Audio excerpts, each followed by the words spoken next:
Hello everyone, hope you're all having a nice time. It's been a while since I've done one of these, but this is basically going to be my Sandaconda deck profile.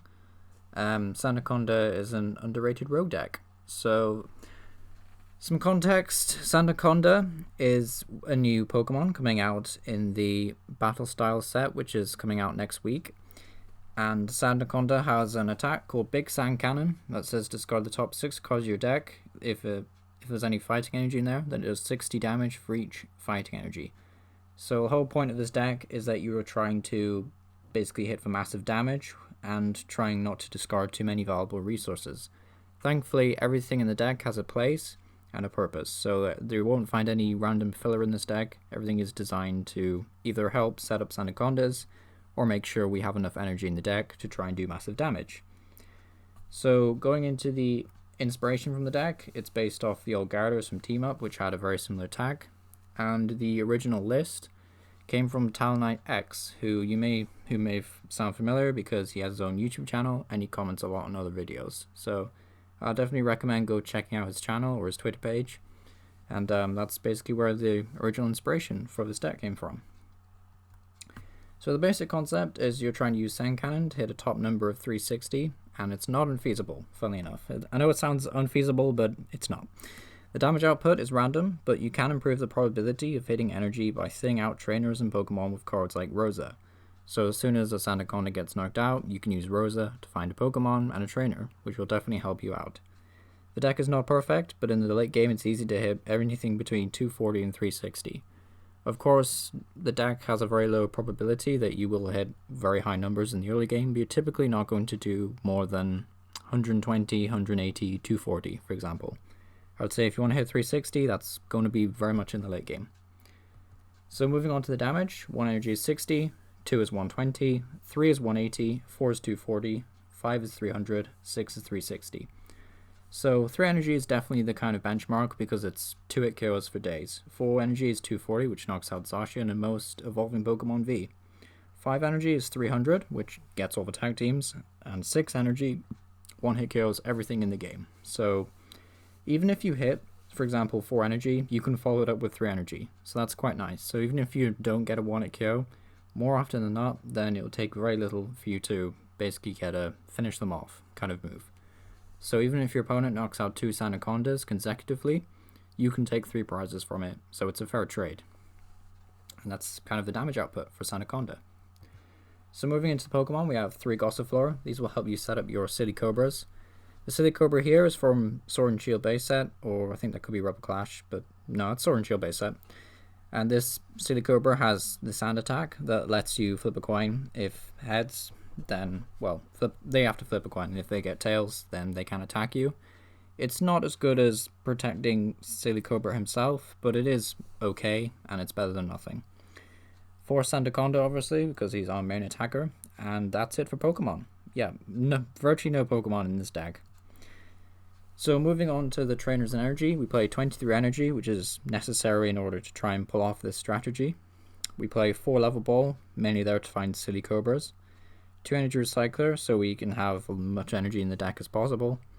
3 evolution incense to find our Sandacondas. 3 ordinary rod to shuffle Sandaconda and basic energy back in. 1 air balloon, primarily here if you start Silicobra, then you might want to Green's Exploration for a level ball for Silicobra or a Gossifleur, and then you can use air balloon to switch out into Gossifleur. 2 Pokemon Nurture Breeding, which is okay. I have considered cutting these. They were in the original list, but considered changing them for something else, either a 4th Brox Grit and a 4th Ordinary Rod perhaps. But Pokemon Each's Breeder Nurturing is essentially a great follow-up to Gossifleur if you can pull it off. 3 Brox Grit is definitely a must-have in the late game, as it can either shuffle in a lot of Pokemon, which sometimes can be good, or just 6 basic energy, which you will need to finish off some matchups. 4 Green's Exploration, essentially the heart of the deck, and 4 Rosa. So Rosa is a really good card in this deck because you play Rosa after, for example, the first Gossifleur goes down. You can find either whichever Pokemon you need, Silicobra or Sandaconda, and then you can find a trainer which can also help you find a Sandaconda or Silicobra. And essentially you can just keep the chain going. If VSC moves in this format, then you could use Rosa to find another Via Seeker for Rosa, but it does say a training card, so you can train her for Rosa.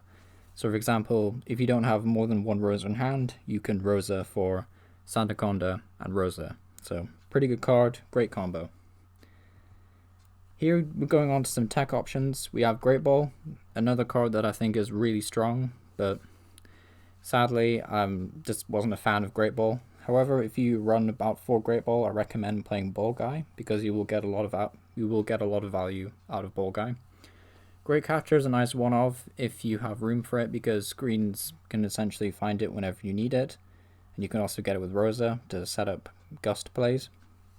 Familiar Barrel because you're discarding a lot of cards all the time, so it kind of makes sense to play Familiar Barrel. Giant Bomb is definitely one I would like to try out in the future because, even if you only hit them for about 240 damage, for example, Giant Bomb means that they'll be getting knocked out. So very good card.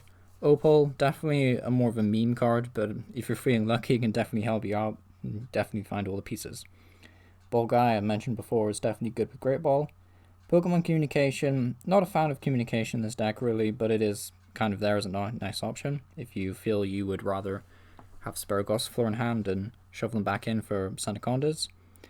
Talonflame V, another reference to Talonite X, but it's also here for the fast flight and free retreat that essentially just thins through the deck a lot quicker and is an alternative to Gossifleur. Now there is an option coming out in Chilling Reign, which is our June set, so the set out of Battle Styles, and Clara is an amazing option. It is essentially an Ordinary Rod, but it goes straight to the hand. So Ordinary Rod is currently better because you can Rosa for Ordinary Rod, which is amazing.